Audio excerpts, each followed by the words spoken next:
Okay, everybody, welcome back to another edition of a video where I share my opinions so that you guys can tell me that my opinions are wrong and everything that I think is bad and awful, and that you are outraged that I didn't mention your favorite band. This time, I will be talking about my personal favorite pop punk albums, which again, just my personal favorite albums. It is impossible for this list to be wrong because it is literally only my opinions, and yet somehow I feel like you're going to tell me my opinions are wrong. That's what I think. But we'll see. We'll see. You tell me what you think of my opinions at the end. And spoiler warning, my opinions are all terrible. And before I go on, I'm going to be real with you for a minute. Sometimes I get stuck in videos. For example, the other day, I got a little bit of writer's block trying to come up with something about Fred Durst. So I got some help from today's sponsor, Filmora. Their AI writing tool will help you come up with video titles, descriptions, all that, and even the script. I said, please help me come up with a script about why Fred Durst is amazing and great. And it gave me this. And once you have that, you can even use their text-to-speech tool to turn that script into spoken audio. Their AI stylizer will help you edit it and make it look cool. For example, I said, let's make this footage of Fred look a little bit more artsy with this cubist filter. Put an uplifting song in there from their library of music. Add some titles. They've got a ton of presets that you can customize. And boom, you've got something like this. Even when faced with rejection and financial struggles, Fred never gave up. And Filmora is more than just that. So if you want to check it out, and I think that you should, get Filmora right now at the link in the description of this video to try out their amazing new AI features. This is in no particular order, but the first one to start with is Under Soil and Dirt by The Story So Far from way back in 2010. How awful is it that this came out 13 years ago? How horrible is that? I think of this as like a newer band and a newer album, and it is almost 15 years old. Horrifying. Time flies. This chorus is so good.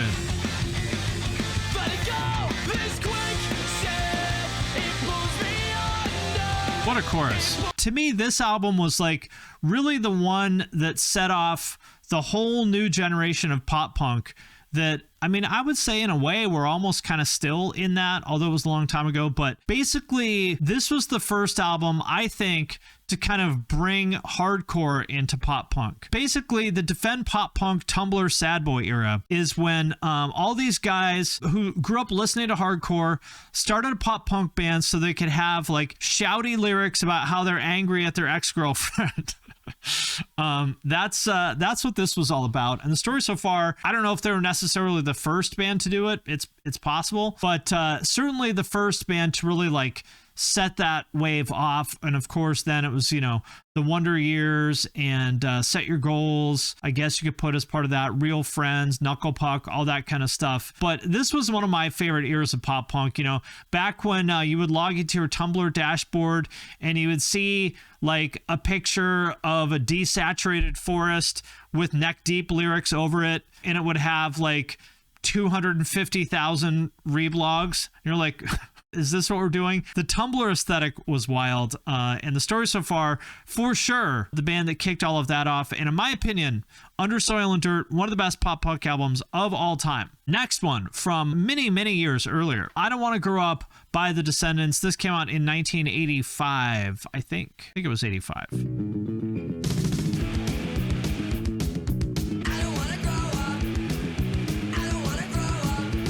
Descendents is guitar center pop punk. Goddamn, so many employees love them.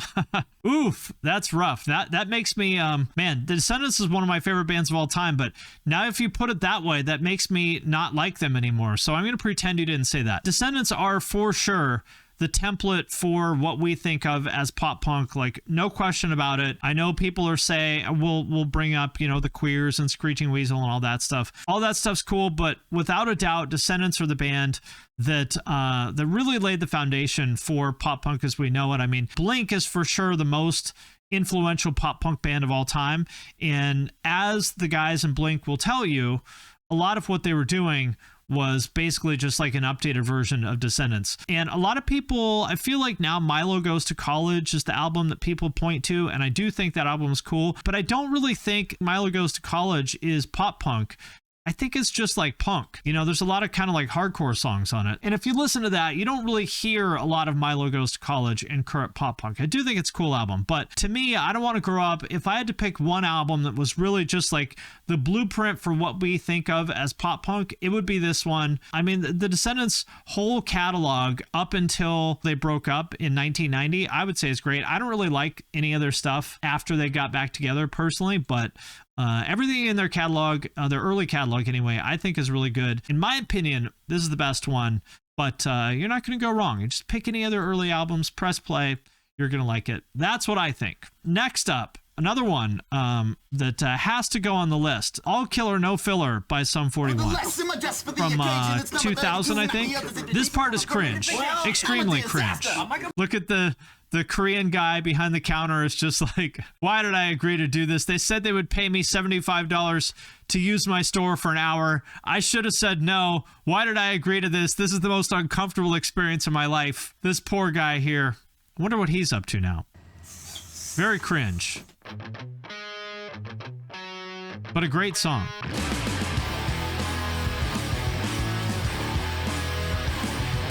You know, in hindsight, Sum 41 is a lot better than anyone gave them credit for at the time. You know, back then, they got like zero credit. Like, there was a pretty clear hierarchy. Nobody really thought this stuff was cool other than teenagers. You know what I mean? The people who decide these things, the people who decide what real music is and isn't with quote unquote good taste in music, they hated all this stuff. However, even among those people, I would say if it's Blink, New Found Glory, Sum 41, and Good Charlotte, I feel like Sum 41 was probably the least credible of them. Nobody gave them any credit whatsoever at the time. But, you know, if you listen to this album, it's just legitimately really, really good. Even if you think, you know, obviously, whatever, it's 25 years old now. There's some like, you know, stuff that might be a little bit goofy. But just like legitimately a really, really, really good, catchy album. Yeah, very talented. Like probably the most like musically diverse band out of this sort of cohort. You know, the fact that they were sort of bringing in like the metal stuff, I think was kind of unique. Personally, I don't like their stuff after this album when they started to get more metal. That's where they kind of lost me. I think this album was just like perfect, just a small amount of metal, but not too much. You know, so it was like kind of the goofiness of Blink, but you know, just they could play a little bit better. You know, Blink, in my opinion, are the GOATs. I think that that's a pretty safe opinion, but just a lot of fun. Big personalities too. Like if you watch their videos, I feel like that's what's missing from pop punk or just like music in general now is like you watch a video like this and you want to hang out with these guys, you know? Like even now in my advanced age, I'm like, man, I wish I was hanging out at this show. But now everyone's just like hanging out in a warehouse, pissing and moaning and crying and looking sad. What happened, people? What happened to fun? Remember when they would have a video shoot and you'd see this guy here with his black flies sunglasses standing around these girls? I wonder what these girls are up to. I want to know what happened to every single person in this video. Yeah, gent happened. That's right. I want my whole adult life to be like this music video shoot. Exactly. I was promised that this is what adulthood was like. I was like 20 or something when this came out. And I was like, okay, as soon as I like get enough money to like pay my rent and stuff, the rest of my life is going to be like this, right? Until I'm dead in the ground, the rest of my life is going to be like the Fat Lit video shoot, right? Right? I feel cheated, people. I feel cheated. Anyway, I think this album is great. It is indeed all killer, no filler. They delivered the goods. It's a great album. The whole thing is great. Next up, now this one, I feel a little bit weird even calling Green Day pop punk, but I'm going to put them on the list. Dookie by Green Day, which in my opinion is their best album. I know maybe some other people might say American Idiot, which is a fine album too. But I think Dookie is their best album. And this is my favorite Green Day song also. The reason I feel weird calling Green Day pop punk is because they were such a just legitimate punk band. I've talked about this before, but I don't know. I mean, like Green Day was as legit punk as it gets. You know, they were playing with like Sticky and Plutocracy and Capitalist Casualties and shit at all the like filthy Bay Area punk flop houses and stuff like that. I mean, You know, obviously their music didn't fit in with that stuff, but as far as like fitting in with the scene, like they were as legit as it gets. And so it almost feels wrong to call them pop punk, because to me, they're really just punk. But I would say, you know, as far as pop punk goes, in terms of influence, it's them and Blink. You know, that's like the 1A and 1B. And this is true too. Green Day is probably the most accomplished punk band of all time. They have no equal. For sure. There's no question about that. They are the, I mean, they have a goddamn Broadway musical. Like, imagine that. Like, I remember Green Day before they were like, and I'm not trying to say that I'm so cool, but like, I literally just remember my friend Kevin had the Kerplunk tape in like 92 or something, 92 or 93, before Dookie came out. He was into Kerplunk. You know, back then I thought of them as just another like Gilman band. And imagine a Gilman band having a goddamn Broadway musical. It's insane. And there was going to be like an HBO like mini series based on American Idiot that for whatever reason like got scrapped or whatever. But the fact that a punk band could achieve that is insane. And I don't really love the last few Green Day albums. They're not terrible. But what's great about Dookie is it sounds exactly like their early stuff, like just with somewhat better production. You know, they were the first punk band to sign to like a big major label, and they didn't change anything. It sounds exactly like Kerplunk, only with better production and better performances. It's flawless. It's like the ultimate like Lookout Records, East Bay pop punk kind of album, but with great, amazing major label production and cool videos and stuff. And it's one of these albums that sounds better and better and better with age, you know? I would say like City of Evil by Avenged Sevenfold is like that too. You know, the more distance we get from it, the more you're like, God damn it, this is fucking great. You know, Green Day was an era-defining band in both the 90s and 2000s.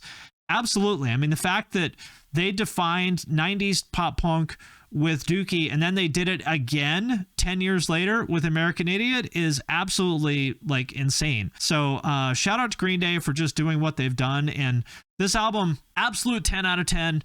There is not a bad like note of music on this album. It's one of the very, very, very, very, very, very, very, very few punk albums that you can listen to start to finish. Very, very, very rare.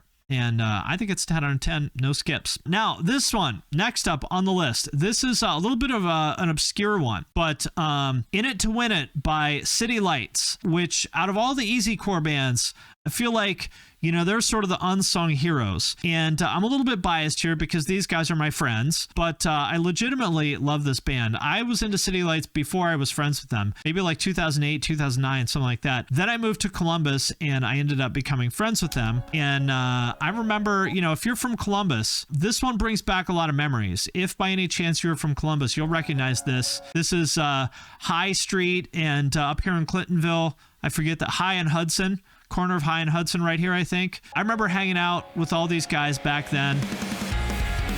Had a lot of fun. Just legitimately great songwriting. Peak easycore. When I think of easycore, you know, this just checks all the boxes. Easycore meaning pop punk with breakdowns. And aside from that, checks all the boxes. We've got our orange cabs, mandatory for easycore, but most importantly, we've got a chill backyard party video, right? Sounds like Chunk No Captain Chunk. Yeah, kind of like that.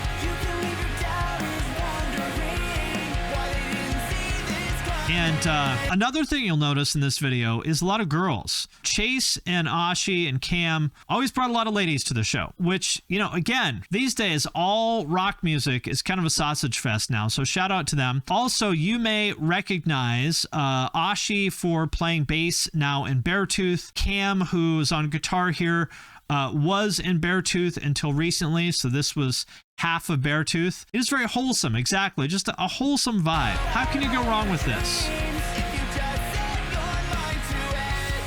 It's so bad. You're bad. Oh, there's my good friend Sean. I'll tell you about this guy right here. Back when I was a graphic designer at Abercrombie & Fitch, this is the guy who got me the job. He used to read my old metal blog, and I tweeted, this was like 2009. I tweeted like, I need a new job.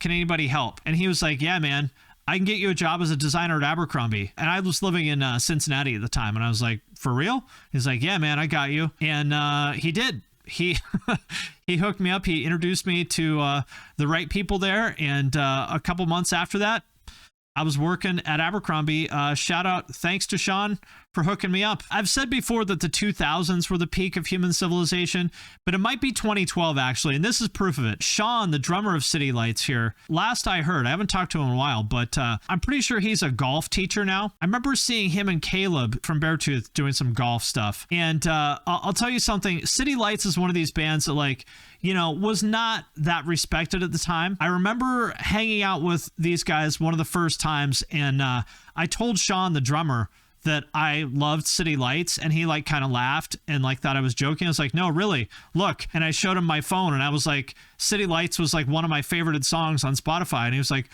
oh, like you actually like our band? Oh, that's sick. He thought I was being ironic or something, but it's great. City Lights is awesome. I actually like their EP even better than this, but this album, In It to Win It. If you miss Easy Core, if you miss 2012, check it out. Now, on the more, I don't know, I guess metal side of things, I suppose you could say the metal side of things is Twisted by Design by Strung Out from back in, I think this is from 1998. Now, if you've never heard this band, or if you haven't heard their old stuff, basically, I'll put it this way. Strung Out, I met these guys in like 2004 or something like that, and I asked their guitarist what his favorite bands were, and he said Metallica, Korn, and Pantera. And I remember I was like, oh, that's unexpected. But then I went back and listened to this, and I was like, actually, that makes perfect sense. So imagine a guy whose favorite bands are Korn, Pantera, and Metallica starting a pop punk band, and it would sound like this. One of the weirdest guitar sounds of all time, too. Very, very, very metal guitarist. I don't know, like maybe listening to this now, maybe this sounds like really bad and weird and dated or something to people. I don't know. But I got this back when it came out, and I've been a big fan of this pretty much since it came out. Their bassist died maybe in like 2000 or something like that, and he was like their main songwriter. So they switched direction quite a bit in 2004 or something like that. I forget the name of the album, but the albums after him are way less, you know, poppy than this, and way more just like metal. I don't like those as much. I like this early stuff a lot better, but their later stuff is good too. But if I had to pick one album by then, it would be this one. Very, very, very metal. One of the most metal pop punk albums ever. And coming in the number 2 spot, the number 2 pop punk album of all time, in my opinion, Homesick by A Day to Remember from 2009. Let's go! I've listened to this album well over 1,000 times. I used to listen to this like multiple times a day. That's how much I love this. Easily the best easy core band of all time. With all due respect to City Lights and Chunk No Captain Chunk and all the other great easy core bands, nobody ever did it better than A Day to Remember did. And in my opinion, this is their best album. I was like 29 or something when this came out. So I was like, you know, definitely like older than their target audience. And a friend of mine told me about it. He was like, oh, you got to hear this band. You're going to love it. It's like Blink 182 if they tuned down to B. And I was like, well, that sounds weird. And he gave me the CD, and I put it in, and I was like, you can't do this. You can't have like metal parts with pop punk parts. You're not allowed to do that. Yeah, exactly. On paper, you would think that this would be like sugar and vinegar mixed together, but in practice, it's chocolate and peanut butter. That's exactly right. Great videos, too.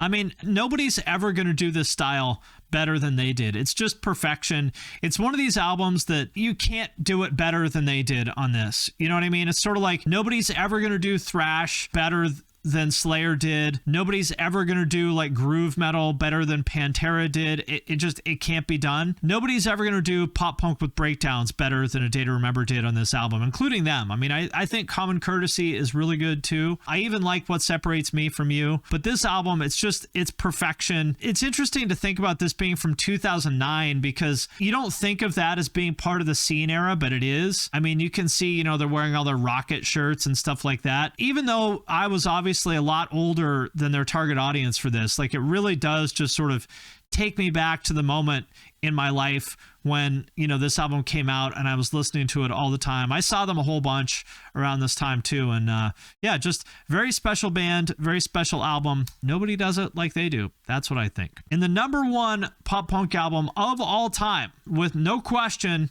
hands down, it is a very simple choice. It is Enema of the State by Blink-182. Easy choice. The best pop punk album of all time, period. I will hear no debate. This is the song that really defined 2000 pop punk. You cannot debate this.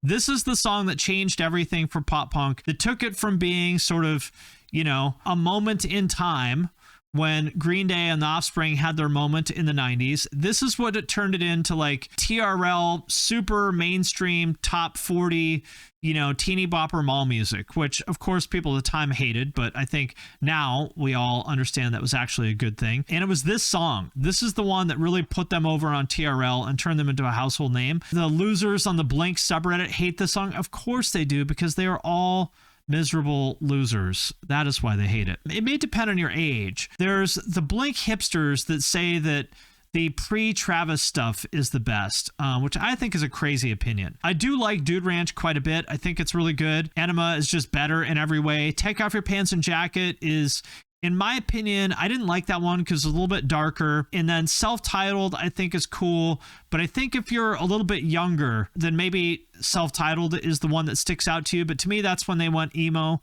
And you know, I do like that album. I just don't think I don't like it as much as this one. Enema of the State is the definitive pop punk album. Like, that's just all there is to it. Like, if you had to pick one album to just encapsulate the genre, it would be this, right? I mean, how could you pick any album other than this? Every song on it is amazing and great. It's like probably up there with Dookie as one of the just very, very, very, very, very few punk albums where you can listen to it start to finish and there is not a single moment on it when you're bored and you don't like it. I remember when I moved from Cleveland back to Seattle in 1999, I had this and Live Fast Diarrhea by the Vandals on a tape.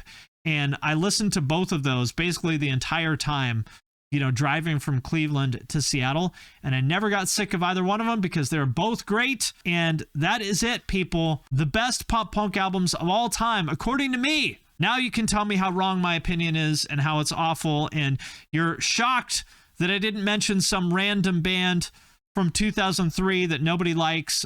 You can tell me how disappointed you are with my list, but there it is. The best pop punk albums of all time, according to one man.